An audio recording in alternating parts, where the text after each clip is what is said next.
ভারতের পশ্চিমাঞ্চলীয় শহর আহমেদাবাদের বিমানবন্দরের কাছে লন্ডনগামী এয়ার ইন্ডিয়ার একটি বিমান বিধ্বস্ত হয়েছে।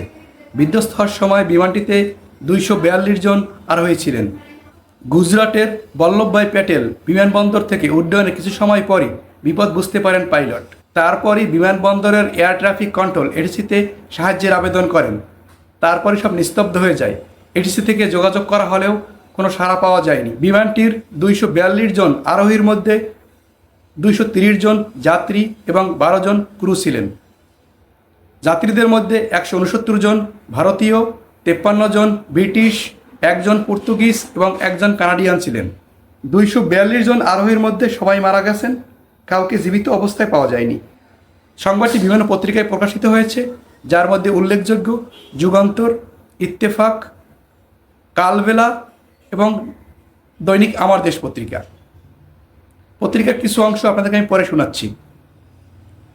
ভারতের পশ্চিমাঞ্চলীয় শহর আহমেদাবাদের বিমানবন্দরের কাছে এয়ার ইন্ডিয়ার একটি বিমান বিধ্বস্ত হয়েছে। বৃহস্পতিবার 12 জুন দুপুর 1টা থেকে 2টার মধ্যে এ ঘটনা ঘটে। দুর্ঘটনায় কবলিত হওয়ার সময় বিমানটিতে 242 জন আরোহী ছিলেন।